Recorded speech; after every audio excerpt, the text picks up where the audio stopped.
Hello everyone, the CGPSC coach में आपका स्वागत है। छत्तीसगढ़ के इतिहास से आज से हम क्लासेस स्टार्ट करते हैं।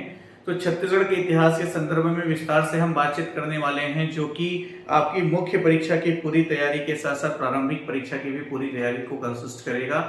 छत्तीसगढ़ के इतिहास के वे सारे प्रश्न जो सीजीपीएससी मुख्य परीक्षा में पूछे जा चुके हैं, पहले ही इसका पीडीएफ आपको इस फोल्डर में प्रोवाइड कर दिया गया है, जिसको आप पहले देखें और चैप्टर वाइज पेन डाउन जरूर करेंगे। आगे जाकर के होमवर्क भी आपको उसी से मिलेगा। फिलहाल हम मेंस का कंटेंट फॉलो करने के साथ साथ पूरी एनर्जी जो है प्रीलिम्स की जो तैयारी है उसकी तरफ लेकर चलेंगे। तो कई तरह की परेशानी और टेक्निकल ऑनलाइन हमारा जो पूरा ऑनलाइन सेटअप था वो पूरा का पूरा खराब हो गया था। तो लगभग हमको पूरा नया सेटअप मंगाना पड़ा है। 15 से 20 दिन तो आने में ही लग गए। तो कई सारी परेशानियां हुई, जिसकी वजह से as per the commitment regular classes आप लोग को हम उपलब्ध नहीं करा पाए। उसके लिए हम क्षमा प्रार्थी हैं, लेकिन अब आगे जो भी टाइम हमारे पास बचा हुआ है पर्याप्त है। उसको पूरा यूज करते हुए सारे कंटेंट्स आपको ऑन टाइम अवेलेबल कराए जाएंगे और काफ़ी बड़ी मात्रा में टेस्ट सीरीज वगैरह भी आप लोगों के लिए आयोजित किया जाएगा, जिसके माध्यम से पूरा प्रयास होगा कि पहले आपका प्रीलिम्स निकले। और मेंस के लिए तो बेसिकली राइटिंग कंटेंट्स पे हम काम करेंगे। तो वो जब की बात है तब की बात है। आज हम छत्तीसगढ़ के इतिहास पर बात करते हैं। छत्तीसगढ़ के इतिहास के संदर्भ में हम छत्तीसगढ़ का प्राचीन इतिहास, मध्यकालीन इतिहास और आधुनिक इतिहास पर भारत के संदर्भ में बातचीत करेंगे। तो इतिहास की जब बात होती है तो प्राचीन इतिहास के पहले का भी जो समय होता है, जिसको हम प्रागैतिहासिक काल के नाम से जानते हैं, प्राग प्लस ऐतिहासिक बोल सकते हैं। तो प्रागैतिहासिक काल के नाम से हम जानते हैं। इस काल की विशेषता यह है कि इस काल का किसी भी प्रकार का लिखित साक्ष्य नहीं प्राप्त होता है। क्या प्राप्त नहीं होता है? लिखित साक्ष्य प्राप्त नहीं होता है। किस काल की मैं बात कर रहा हूँ? प्रागैतिहासिक काल की बात कर रहा हूँ। तो लिखित साक्ष्य प्राप्त न होने के कारण इस काल का जो अध्ययन है वो पुरातात्विक स्रोतों के आधार पर किया गया है। किसके आधार पर? पुरातात्विक स्रोतों के आधार पर किया गया है। ठीक है भाई।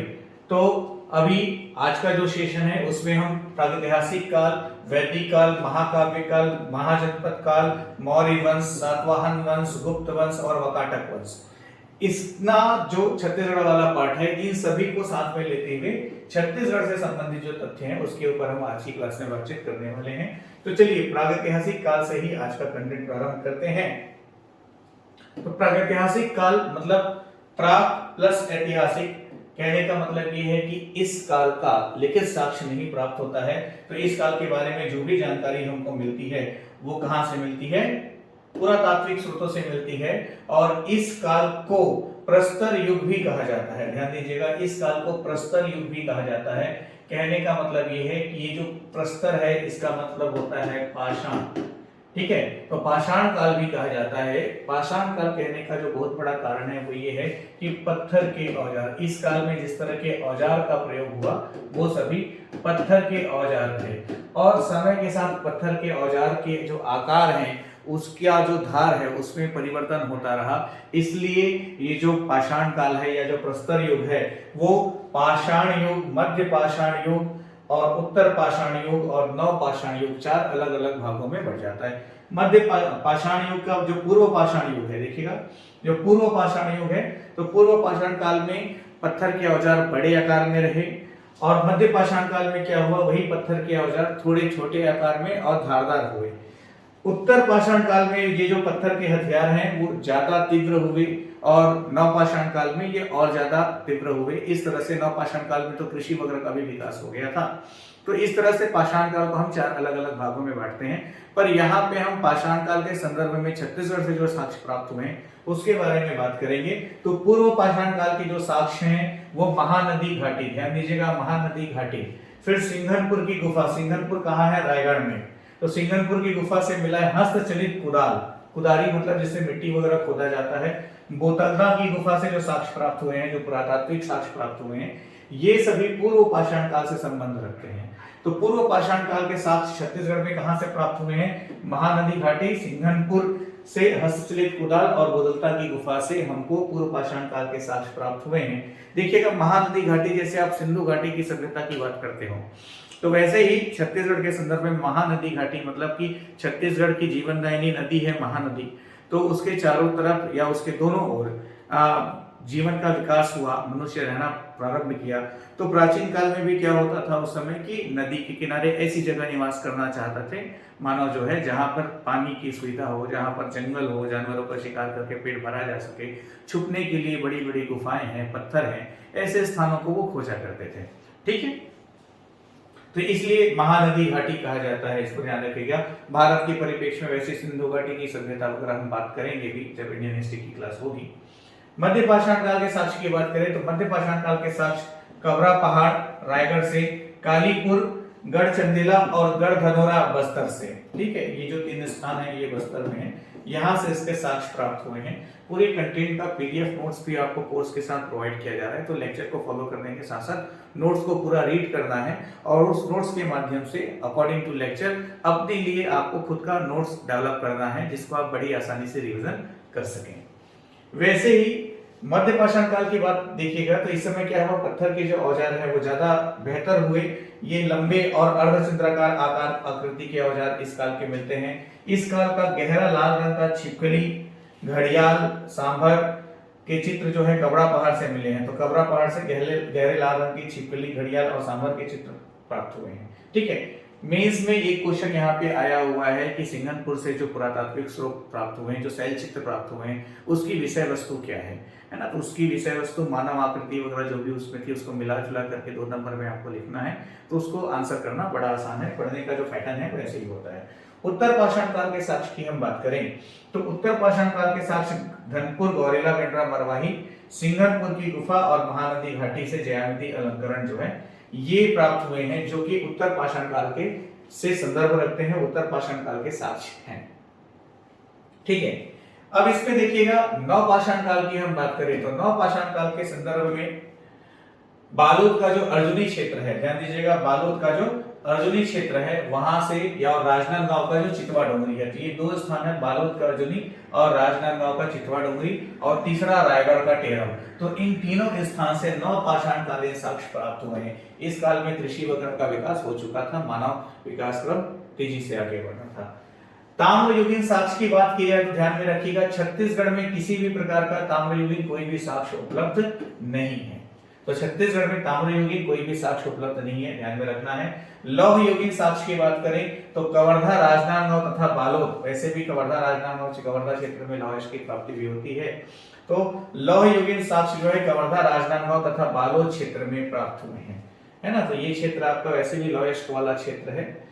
बालोद में पाषाण के घेरे या महापाषाण स्तंभ या डॉलमेन प्राप्त हुए। देखिएगा ये 3 नाम है, एक है पाषाण घेरे या महापाषाण स्तंभ भी उसी को कहते हैं या डॉलमेन भी उसी को कहते हैं। ठीक है, तो ध्यान रखिएगा ये क्या है। तो उस काल में क्या होता था, यदि किसी मनुष्य की मृत्यु होती थी तो उसके शव को, उसकी लाश को पत्थरों से, बड़े बड़े चट्टानों से, पत्थरों से ढक दिया जाता था, दबा दिया जाता था। इसी को महापाषाण स्तंभ कहा गया है। तो इसके जो साक्ष्य हैं वो बालोद के धनोरा क्षेत्र से 500 महापाषाण स्तंभ स्मारक प्राप्त हुए हैं, जिसकी खुदाई 1956-57 में डॉक्टर एमजी दीक्षित तथा डॉक्टर रमेंद्रनाथ मिश्र द्वारा कराई गई है। एमजी दीक्षित और रमेंद्रनाथ मिश्र द्वारा इसकी खुदाई कराई गई है।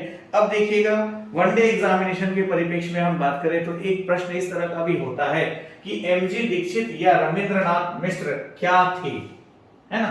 तो इन्होंने इतिहास से संदर्भ जानकारी एकत्रित की है, इन्होंने पुरातात्विक स्रोतों की खुदाई की है। तो ये क्या थे, तो ये पुरातत्वविद थे। ये क्या थे, पुरातत्वविद थे। ठीक है, ये पुरातत्वविद थे।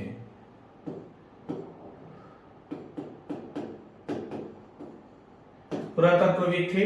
ये इस तरह का भी प्रश्न पूछा जाता है। तो इसकी खुदाई जो है 1956-57 में इन्होंने करवाई थी। जो महापाषाण स्मारक प्राप्त हुए हैं, तो यहाँ पर ये ध्यान रखना कि 500 महापाषाण स्मारक या महापाषाण स्मारक या डॉलमेन कहां से प्राप्त हुआ है, तो बालोद जिले के धनोरा क्षेत्र से। ये दूसरा प्रश्न होता है। ठीक है, प्राचीन इतिहास के संदर्भ में नए प्रश्न पूछे जाने की संभावना लगभग नहीं के बराबर है। अधिकतर सभी प्रश्नों को पूछा जा चुका है।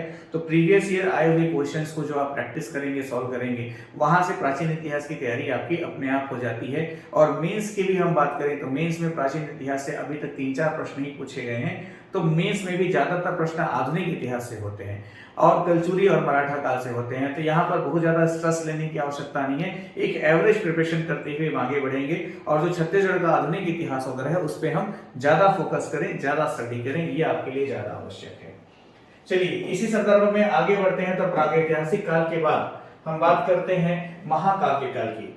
तो महाकाव्य, जैसे दो बड़े महाकाव्य हैं रामायण और महाभारत, तो इसके संदर्भ में देखें कि छत्तीसगढ़ में कौन कौन सी कहानियां हैं, क्या साक्ष्य हैं, क्या प्रमाण हैं। तो इसके बारे में पहले भी आपने सुना होगा, पढ़ा होगा, कोई बहुत ज्यादा डिफिकल्ट या कठिन जानकारी नहीं है।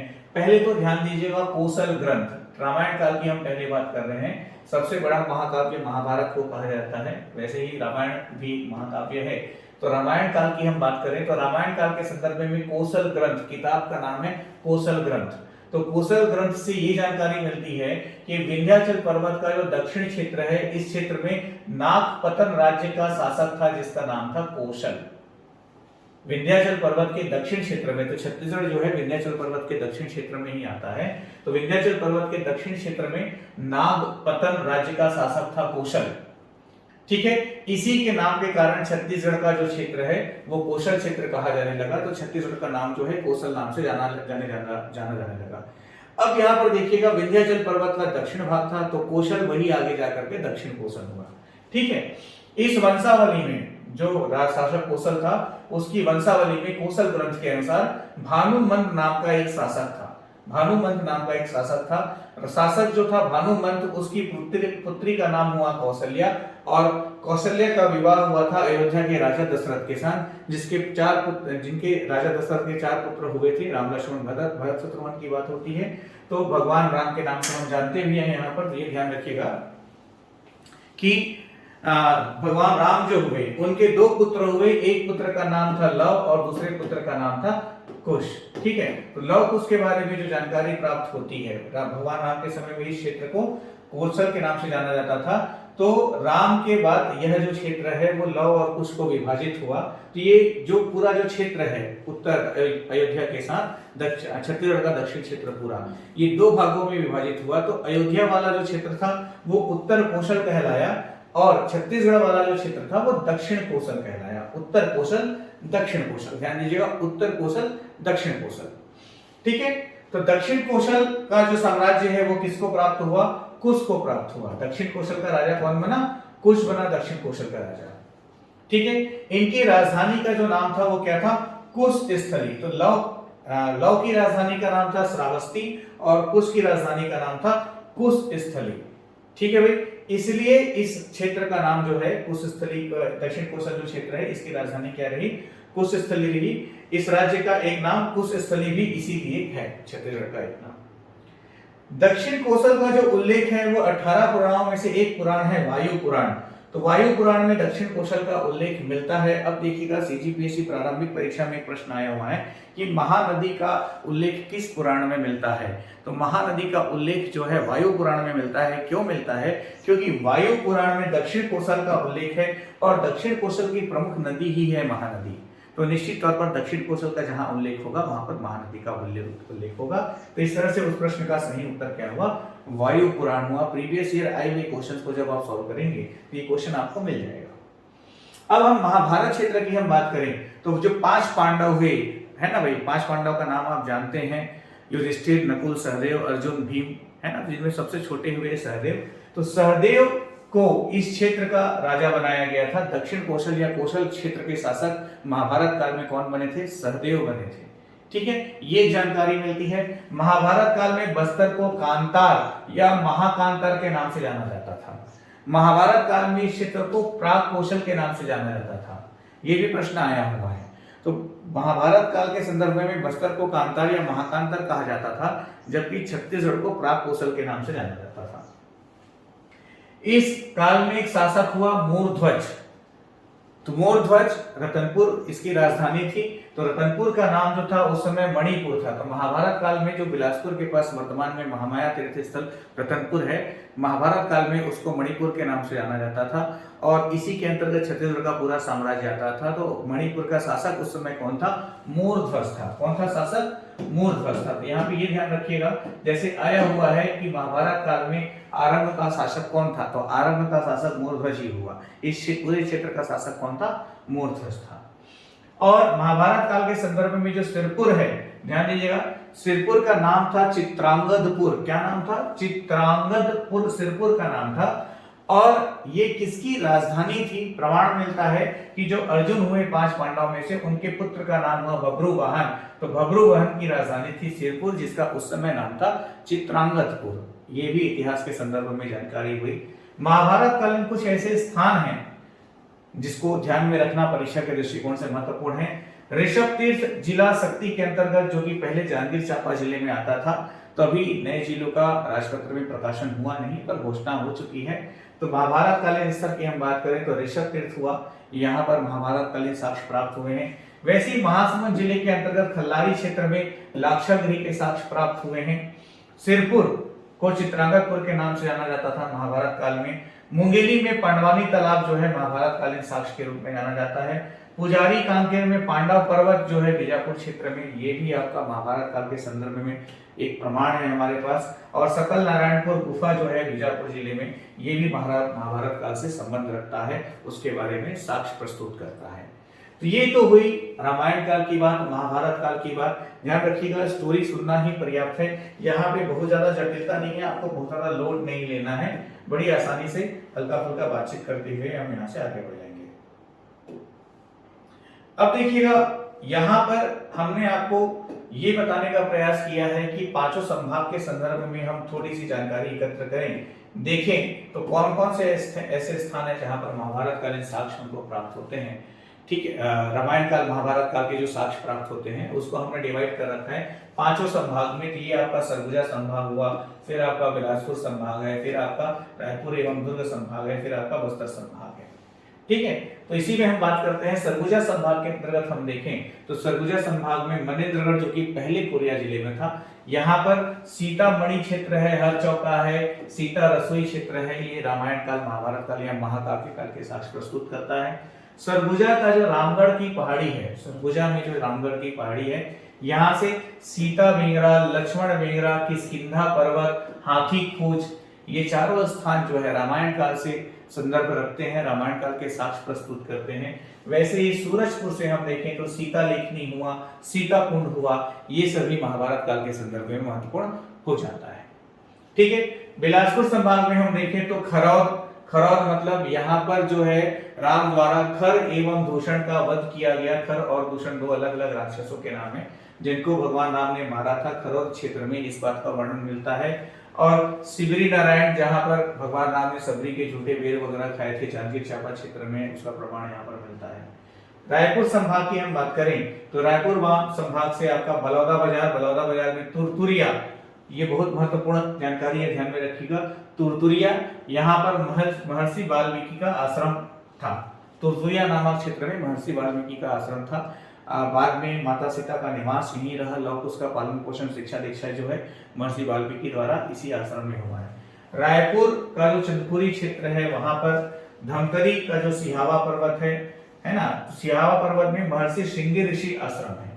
यहाँ से रामवन गमन पथ भी गुजर रहा है। तो रायपुर संभाग के संदर्भ में ये सारे स्थान हुए जो रामायण काल से संदर्भ स्थापित करते हैं। वैसे ही दुर्ग संभाग में कवर्धा क्षेत्र में रामचुआ एक जग स्थान है और चरण तीर्थ, जिसको भरत गुफा भी के नाम से भी जाना जाता है, इसके प्रमाण दुर्ग संभाग के संदर्भ में प्राप्त होते हैं। बस्तर संभाग में हम देखें तो रामायण के अरण्य कांड में डंडक वन के रूप में इस क्षेत्र को दंडकारण्य कहा गया है। ठीक है, इस क्षेत्र को दंडकारण्य के नाम से जाना जाता रहा बस्तर संभाग के अंतर्गत। और कोंडागांव की केसकाल में पंचवटी और जटायु शिला का प्रमाण है। सुकमा का रामाराम नामक स्थान, जहां से राम वन गमन पथ गुजर रहा है। तो यहाँ पर आने वाली परीक्षा के लिए ये जानकारी महत्वपूर्ण हो जाती है, राम वन गमन पथ की जो बात है। तो इससे बारे में क्या जानकारी है, क्या आपको याद रखना है, ये थोड़ा ध्यान में दीजिएगा।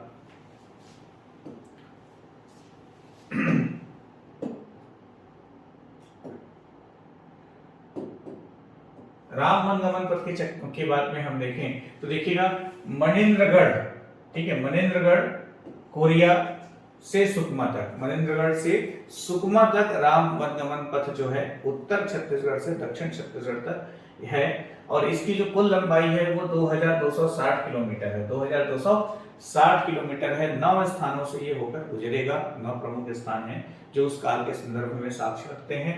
तो ये मनेन्द्रगढ़ के हर चौका से लेकर राव सरगुजा, रामगढ़, जांजगीर चांपा का सिवरी नारायण, बलौदा बाजार का तुरतुरिया, रायपुर का चंदखुरी से होते हुए गरियाबंद का राजिम, धमतरी का सिहावा पर्वत, सप्तऋषि आश्रम, बस्तर का जगदलपुर नामक स्थान और सुकमा का रामाराम से होते हुए ये पूरी तरह से गुजरेगा। ये आपको ध्यान में रखना है। तो राम वनगमन पथ का क्वेश्चन जो है निश्चित तौर पर आने वाले एग्जाम में अभी पूछा जा सकता है, ये महत्वपूर्ण है। इसके बाद हम बात करते हैं महाजनपद काल की। तो महाजनपद काल के संदर्भ में कोई विशेष या स्पष्ट प्रमाण नहीं प्राप्त होता है, ठीक है। पर देखें इस समय जो था पूरा जो भारत क्षेत्र है वो 16 जनपदों में विभाजित था। तो इस 16 जनपद के संदर्भ में हम देखें तो बुद्ध धर्म, ध्यान दीजिएगा, बौद्ध धर्म और जैन धर्म ये दो प्रमुख धर्म हुए, इसीलिए इस काल को बुद्ध काल या महावीर काल भी कहा जाता है। तो इस काल के संदर्भ में कुछ प्रमाण हमको छत्तीसगढ़ के संदर्भ में प्राप्त हुए हैं इस काल के साथ जुड़े हुए। तो इसमें देखिएगा अवदान शतक या अगंतुर निकाय, अवदान शतक और अगंतुर निकाय ये क्या है? तो ये बौद्ध धर्म ग्रंथ है। सबसे पहले ध्यान में रखिएगा अवदान शतक और अगंतुर निकाय जो है क्या है? बौद्ध धर्म ग्रंथ है, जिसके अनुसार छत्तीसगढ़ जो था वो कोसल क्षेत्र का हिस्सा था। इसकी पुष्टि किसने की है? तो चीनी यात्री वेन सांग ने की है। किसने की है? चीनी यात्री वेन सांग ने की है, जो कि 639 ईस्वी में छत्तीसगढ़ आया था। तो चीनी यात्री जो वेन सांग हुआ वो 639 ईस्वी में छत्तीसगढ़ आया था। लगभग 15 वर्षों तक ये भारत के भ्रमण में रहा, ठीक है। नालंदा विश्वविद्यालय से इसने शिक्षा भी ग्रहण की। तो इसने अपनी जो यात्रा वृत्तांत लिखी उस किताब का नाम है सीयूकी। इसकी जो यात्रा वृत्तांत है उस किताब का नाम है सीयूकी और उस किताब में उसने छत्तीसगढ़ क्षेत्र का नामकरण जो है किया सलो के नाम से किया हुआ है। वैसे ही जैन धर्म ग्रंथ के संदर्भ में भगवती सूत्र जो है एक जैन धर्म ग्रंथ है। इसके माध्यम से ये जानकारी मिलती है कि छत्तीसगढ़ चेदी राज्य का हिस्सा था और चेदी जो थे वो इस क्षेत्र में निवास करते थे, इसलिए इस काल में इस क्षेत्र को चेतीसगढ़ कहा जाता था। यही चेतीसगढ़ अपभ्रंशित होते हुए आगे जाकर के क्या हुआ? छत्तीसगढ़ कहलाया। तो महाजनपद काल के संदर्भ में सिर्फ इतनी ही जानकारी हमको प्राप्त होती है बौद्ध धर्म और जैन धर्म के साथ। फिर इसमें हम आगे बढ़ते हैं तो आगे देखिएगा मौर्य वंश की हम बात करें तो मौर्य वंश के संदर्भ में जो जानकारी प्राप्त होती है तो इसमें काफी सारी इंफॉर्मेशन हमारे पास है। ध्यान दीजिएगा सरगुजा का रामगढ़ पहाड़ी वाला जो क्षेत्र है, यहाँ जोगीमारा नामक एक स्थान है जहां अशोककालीन साक्ष्य के रूप में, जहां पर अशोककालीन साक्ष्य के रूप में सुतनुका, देवदासी और देवदत्त की प्रेम गाथा का प्रमाण मिला है। ध्यान दीजिएगा मौर्य वंश के संदर्भ में हम बात करें तो छत्तीसगढ़ में मौर्य वंश के संदर्भ में सरगुजा वाला जो क्षेत्र है तो सरगुजा में रामगढ़ की पहाड़ी, सरगुजा में रामगढ़ की पहाड़ी में जोगीमारा, ध्यान दीजिएगा जैसे मैंने आपको सीता बेंगरा लक्ष्मण बेगरा गुफा का नाम बताया, तो जब सीता बेंगरा लक्ष्मण बेगरा जोगीमारा ऐसा 3-4 नाम गुफा का एक साथ दे देता है तो वहां पे हम कंफ्यूज होते हैं। तो ये ध्यान रखिएगा जोगीमारा गुफा में किस शासक के काल में? तो अशोककालीन साक्ष्य प्राप्त हुए हैं, ठीक है। क्या प्राप्त हुआ है? तो सुतनुका देवदासी का देवदत्त के लिए प्रेम गाथा या प्रेम संदेश प्राप्त हुआ है, जिसको विश्व का प्रथम अभिलेखीय प्रेम संदेश की दर्जा दी जाती है, ठीक है। विश्व का प्रथम अभिलेखीय पत्थरों पे लिखा हुआ प्रेम संदेश है ये विश्व का प्रथम। इसकी भाषा जो है पाली है और इसकी लिपि जो है ब्राह्मी लिपि है। ये आपको ध्यान में रखना है। ये मौर्य वंश के संदर्भ में छत्तीसगढ़ इतिहास से प्राप्त जानकारी है। फिर इसमें देखिएगा कोरिया जिले के अंतर्गत जो कि वर्तमान में मनेन्द्रगढ़ जिले में आ जाता है, पहले कोरिया में था। तो यहाँ पर कोटा डोल, इस जगह का नाम आपको याद रखना है। क्या है जगह का नाम? कोटा डोल। तो कोटा डोल से अशोककालीन मूर्तियां प्राप्त हुई हैं, ठीक है। चंद्रगुप्त प्रथम जो था मौर्य वंश का राजा, तो चंद्रगुप्त प्रथम के सेना में आटविक जनजाति के लोग बतौर सैनिक रहते थे। चंद्रगुप्त प्रथम की सेना में आटविक जनजाति के लोग बतौर सैनिक रहते थे। ठीक है, तो ये जो आटविक लोग हुए ये बस्तर क्षेत्र में निवास करते थे। तो इस बात से ये क्लियर होता है कि इस क्षेत्र में मौर्य वंश का प्रभाव था, जो कि चंद्रगुप्त मौर्य की सेना में आटविक जनजाति के लोगों का होना स्पष्ट करता है कि इस क्षेत्र के जो लोग थे वो मौर्य वंश में सैनिक के रूप में कार्य किया करते थे। ठीक है, तो मौर्य साम्राज्य का प्रभाव इस क्षेत्र में रहा, ऐसा प्रमाण क्लियर होता है यहाँ से। ठीक है, उस काल में इस क्षेत्र को बस्तर या महाकांतर या बस्तर क्षेत्र के निवासी थे ये जो आटविक जनजाति के लोग हैं, जैसा मैंने अभी आपको बताया। मौर्य काल के संदर्भ में जो सिक्के हैं वो मुख्यतः जांजगीर चांपा के अकलतरा से 259, ठीक है 259 सिक्के जांजगीर चांपा के अकलतरा से, ठठारी शक्ति क्षेत्र 253 सिक्के, रायपुर के तारापुर से 15 सिक्के, रायगढ़ के बार से 15 चांदी के आहत सिक्के। तो यहाँ पर सिक्कों की संख्या वगैरह नहीं याद रखना है, बस ये ध्यान में रखना है कि मौर्य काल से संदर्भित सिक्के जो हैं वो अकलतरा, ठठारी और तारापुर और रायगढ़ का बार नामक क्षेत्र से प्राप्त हुआ है। ठीक है, फिर ऐसी जानकारी मिलती है कि मौर्य वंश का जो अंतिम शासक है वो कौन हुआ? वृहरथ हुआ। मौर्य वंश का अंतिम शासक हुआ वृहरथ। इसकी हत्या किसने की थी? तो इसकी हत्या की थी पुष्यमित्र शुंग ने। किसने की थी? पुष्यमित्र शुंग ने। तो पुष्यमित्र शुंग ने वृहरथ की हत्या करते हुए शुंग वंश का शासन स्थापित किया था। शुंग वंश का काल यहाँ से स्थापित होता है, लेकिन शुंग वंश का जो प्रभाव है, शुंग वंश के काल के संबंध में जो साक्ष्य वगैरह है वो दक्षिण कोसल में इसकी कोई विशेष जानकारी नहीं मिलती है। छत्तीसगढ़ क्षेत्र में विशेष साक्ष्य प्राप्त नहीं होता है। ऐसा माना जाता है कि इस क्षेत्र में शुंग वंश का जो शासन था वो अल्पकालिक रहा, मतलब कि बहुत कम समय उनका शासन इस क्षेत्र में रहा होगा। मौर्य काल के बाद हम आगे देखें इसमें सातवाहन वंश के संबंध में। तो सातवाहन वंश के जो साक्ष्य वगैरह हैं इनका भी कुछ प्रमाण छत्तीसगढ़ से हमको प्राप्त हुआ है। तो सातवाहन जो थे वो स्वयं को दक्षिणापथ का स्वामी कहा करते थे। ठीक है, अब दक्षिणापथ का स्वामी कहा मतलब दक्षिण कोसल दक्षिणापथ क्षेत्र कौन सा है? दक्षिण कदा किसे कहा गया है? तो छत्तीसगढ़ क्षेत्र है। तो दक्षिणापथ का स्वामी कहा गया मतलब ये स्पष्ट होता है कि इस क्षेत्र में सातवाहनों का अपना प्रभाव रहा। ठीक है, तो मौर्य साम्राज्य के पतन के पश्चात दक्षिण भारत क्षेत्र में सातवाहन वंश की स्थापना हुई थी। पूर्वी क्षेत्र में चेदी वंश का उदय हुआ था इस काल में। तो दक्षिण कोसल का अधिकांश भाग जो था वो सातवाहनों के प्रभाव में था, और पूर्वी भाग जो है वो खारवेल के अधिकार के अंतर्गत था। तो दक्षिण कोसल जो छत्तीसगढ़ क्षेत्र है वहां पर सातवाहनों के साक्ष्य प्राप्त होते हैं। ये अपने आप को दक्षिणापथ का स्वामी कहा करते थे। इनकी राजधानी पैठण जो कि वर्तमान महाराष्ट्र के अंतर्गत है उसमें शामिल था। इसका जो संस्थापक हुआ वो शिशुक या शिमुख है। यहाँ पे थोड़ा सा कंफ्यूजन आपको हो सकता है, ध्यान रखिएगा। सातवाहन वंश का संस्थापक शिशुक या शिमुख है। इस वंश का अंतिम शासक जो है वो पुलुमाई हुआ, जो कि छत्तीसगढ़ के इतिहास के संदर्भ में हमको याद करना आवश्यक नहीं है। छत्तीसगढ़ से सातवाहन शासक हुआ अपीलक। तो सातवाहन शासक राजा अपीलक की एकमात्र मुद्रा जो है रायगढ़ जिले के बालपुर से प्राप्त हुई है। रायगढ़ जिले के बालपुर से प्राप्त हुई है, ये आपको ध्यान में रखना है। पहले भी इस प्रश्न को परीक्षा में पूछा जा चुका है। और सत्ती जो क्षेत्र है, सत्ती में गूंजी का शिलालेख, ऋषभ तीर्थ नामक स्थान है। तो गूंजी का शिलालेख और एक होता है किरारी क्षेत्र से किरारी का कास्ट सिस्टम। तो गूंजी का शिलालेख और किरारी का कास्ट सिस्टम ये प्राप्त हुआ है। तो छत्तीसगढ़ के साहित्यकार हुए पंडित लोचन प्रसाद पांडे, इन्होंने इसके ऊपर 2 रचना लिखी, ये पुरातत्वविद भी थे। ठीक है, तो किरारी का कास्ट स्तंभ और गूंजी का शिलालेख इनकी 2 प्रमुख रचनाएं हैं, ध्यान रखिएगा। तो ये किस शासक से संबंधित है? तो कुमारवर्धत श्री जो कि सातवाहन वंश का शासक हुआ, कुमारवर्धत श्री, इसका शिलालेख प्राप्त हुआ है किरारी गूंजी से। ठीक है, तो गूंजी का शिलालेख और किरारी का काष्ठ स्तंभ प्राप्त हुआ है। किरारी का जो काष्ठ स्तंभ था वो एक यज्ञ स्तंभ था। क्या था? यज्ञ स्तंभ था। और इस स्तंभ से क्या जानकारी मिलती है? तो सातवाहन वंश के सभी अधिकारी और कर्मचारियों के पदों का वर्णन है किसमें? किरारी के काष्ठ स्तंभ में, जो कि एक यज्ञ स्तंभ है। तो ये एक नया प्रश्न बन सकता है कि किरारी का काष्ठ स्तंभ या यज्ञ स्तंभ जो है उसकी विषय वस्तु क्या रही। तो उसकी विषय वस्तु क्या है, क्या सातवाहन वंश के अधिकारी और कर्मचारी के पदों का नाम है, पदों का वर्णन है।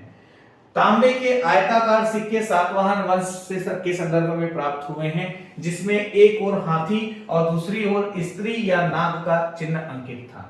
तो आयताकार सिक्के किस वंश के प्राप्त हुए हैं, तो सातवाहन वंश के प्राप्त हुए हैं, जिसमें एक ओर हाथी और दूसरी ओर स्त्री अथवा नाग का वर्णन था। ठीक है, और ये भी जानकारी मिलती है कि रोम की स्वर्ण मुद्राएं सातवाहन वंश के काल में प्राप्त हुई है। मतलब ये प्रमाण माना जा सकता है कि इस क्षेत्र में अंतरराष्ट्रीय व्यापार वगैरह का भी अस्तित्व रहा होगा। ठीक है, और बौद्ध भिक्षु हुए नागार्जुन, तो बौद्ध भिक्षु जो हुए नागार्जुन, उनके लिए सातवाहन राजा द्वारा 5 मंजिला भव्य भवन बनवाया गया है, जिसका नाम है संघारा। तो यहाँ पर ये ध्यान में रखना है आपको कि जो नागार्जुन दार्शनिक हुए, बौद्ध भिक्षु जो नागार्जुन हुए, वो किस वंश से संबंधित है, तो सातवाहन वंश से संबंधित है। ये कॉन्सेप्ट में आपको ध्यान में रखना है। ठीक है, 5 मंजिला भवन सातवाहन शासक ने इनके लिए बनवाया था, जिसका नाम क्या था, संघाराम था। तो ये हुआ सातवाहन वंश का प्रमाण। सातवाहन के बाद हम देखें गुप्त वंश के बारे में।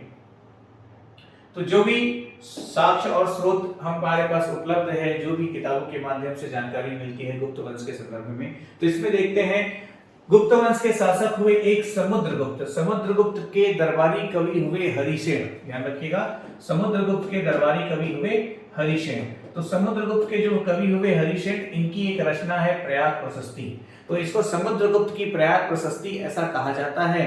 ठीक है, और ये जो है किसने लिखा था, तो कवि हरिसेन ने लिखा था। तो उस प्रयाग प्रशस्ति से ये जानकारी मिलती है कि इस काल के संदर्भ में दक्षिण कौशल क्षेत्र का राजा हुआ महेंद्र और महाकांतर का राजा हुआ व्याघ्रराज। महाकांतर मतलब बस्तर क्षेत्र। तो छत्तीसगढ़ के मैदानी क्षेत्र का शासक हुआ महेंद्र और बस्तर क्षेत्र का शासक हुआ व्याघ्रराज।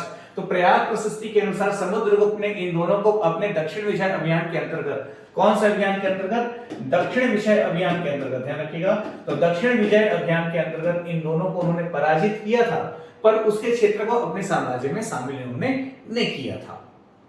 ठीक है, फिर आगे हम देखें 1972 में जो दुर्ग जिला है, तो उसका बाना बरद नाम का जो गांव है, बाना बरद जो क्षेत्र है, ठीक है, दुर्ग जिले में किस वर्ष 1972 में यहां पर 20 स्वर्ण मुद्राएं प्राप्त हुई है। क्या प्राप्त हुई है, 20 स्वर्ण मुद्राएं प्राप्त हुई है, 20 सोने के सिक्के प्राप्त हुए हैं।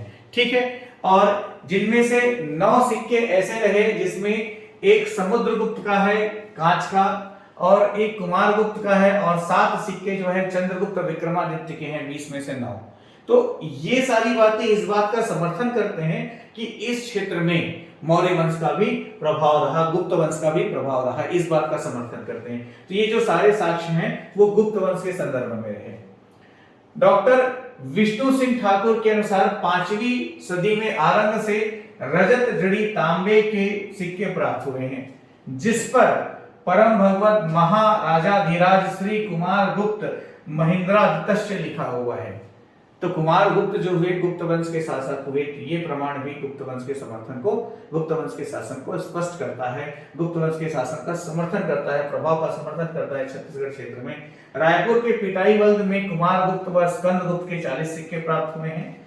खैरताल से कुमार गुप्त के 215 उत्पीड़ांक प्राप्त हुए हैं, और खरसिया के समीप एक गांव है जहां से चंद्रगुप्त विक्रमादित्य का धनुर्धारी प्रकार का स्वर्ण सिक्का प्राप्त हुआ है।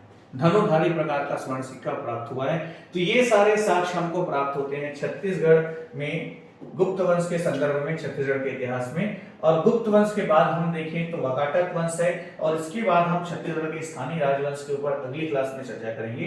तो वाकाटक वंश की हम बात करें तो सबसे पहले देखिएगा था डॉक्टर विष्णुदेव मिरासी। ठीक है, डॉक्टर वासुदेव विष्णु मिरासी या वासुदेव मिरासी भी कहा जाता है।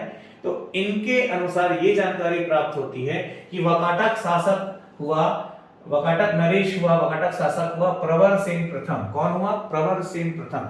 तो इसने दक्षिण कोशल के पूरे क्षेत्र पर अपना अधिकार स्थापित किया था, ये प्रमाण मिलता है। इसके मृत्यु के बाद गुप्त के जो शासक हुए उन्होंने दक्षिण कोशल पर अपना साम्राज्य स्थापित किया था, अधिकार कर लिया था। ये 3री-4वीं सदी की घटना है। तो वाकाटक वंश के संदर्भ में देखें तो वाकाटक शासकों का क्रम हुआ महेंद्र सेन, उसके बाद रुद्रसेन, उसके बाद प्रवर सेन, फिर नरेंद्र सेन, फिर पृथ्वी सेन और हरि सेन।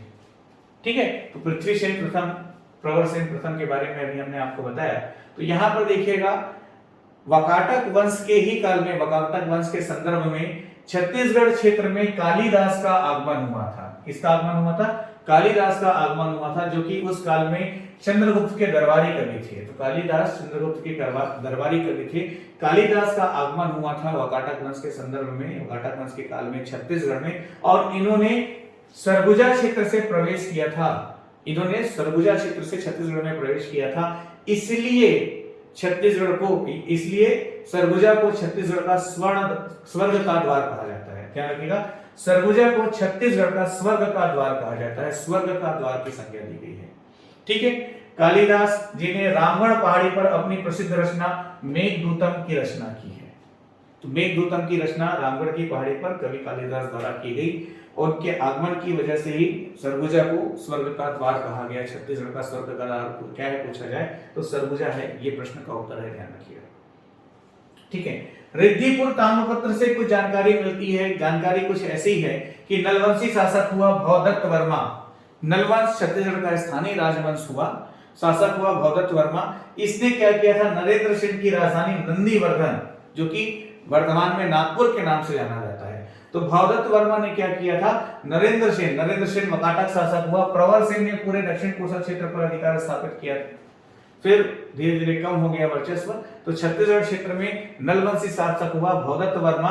उसने प्रवर सेन के पुत्र नरेंद्र सेन पर आक्रमण करके उसको हराया, पराजित किया, और उसकी राजधानी नंदीवर्धन को नष्ट कर दिया। ठीक है, तो नंदीवर्धन जो है उसका पुराना नाम है नागपुर का, ये भी आपको ध्यान में रखना है। तो भवदत्त वर्मा ने नरेंद्र सेन पर आक्रमण करके उसको पराजित किया। ठीक है, उसकी राजधानी में आक्रमण किया था, नागपुर नंदीवर्धन नामक स्थान पर। अब देखिए होता क्या है, फिर बात आगे बढ़ती है। नरेंद्र सेन का पुत्र हुआ पृथ्वी सेन। नरेंद्र सेन का पुत्र हुआ पृथ्वी सेन। तो केसरी बेड़ा ताम्रपत्र और पड़िया पाथा ताम्रपत्र से यह जानकारी मिलती है कि नरेंद्र सेन का पुत्र हुआ पृथ्वी सेन। इसने क्या किया? भवदत्त वर्मा के पुत्र, देखो पृथ्वी सेन के पिता को पराजित किया नलवंशी शासक भवदत्त वर्मा ने, तो भवदत्त वर्मा के पुत्र को पराजित किया वाकाटक शासक किसने? पृथ्वी सेन ने। ठीक है, तो पृथ्वी सेन ने भवदत्त वर्मा के पुत्र अर्थपति को पराजित ही नहीं किया, युद्ध क्षेत्र में उसको मार भी दिया। तो ये भी एग्जाम में पूछा जा चुका है कि किस नलवंशी शासक की मृत्यु युद्ध क्षेत्र में ही हो गई थी, तो वो अर्थपति है। ठीक है, बाद में ऐसा होता है कि पृथ्वी सेन द्वितीय का पुत्र होता है देवसेन। कौन होता है? देवसेन। ठीक है, और इधर भवदत्त वर्मा का पुत्र होता है स्कंद वर्मा। तो स्कंद वर्मा जो है देवसेन पर आक्रमण करके उसको मार देता है और अपने पिता अर्थपति की मृत्यु का बदला लेता है। तो इस तरह से ये प्रमाण मिलता है कि वाकाटक वंश और छत्तीसगढ़ की स्थानीय राजवंश में हुआ नलवंश। ठीक है, तो ये नलवंश और वाकाटक वंश का आपस में संघर्ष होते रहता था। इस बात की भी पुष्टि इन सभी जानकारी से होती है। तो इस तरह से आज के पूरे सेशन में हमने छत्तीसगढ़ के इतिहास के संदर्भ में कुछ जो सामान्य बेसिक जानकारी है उस पर हमने बात की। अगला जो कंटेंट होगा, अगली जो क्लास होगी, उसमें हम छत्तीसगढ़ के स्थानीय राजवंश पर बात करते हुए आगे बढ़ेंगे, जिसमें हम राजर्षि तुल्य कुलवंश नलवंश के ऊपर अगले सेशन में बातचीत करेंगे। Wish you all the best. Content लगातार आपको अवेलेबल होगा, निश्चिंत रहें, पढ़ाई शुरू करें और सभी कंटेंट्स के PDF नोट्स आपको पूरी तरह से उपलब्ध कराए जाएंगे। Thank you very much.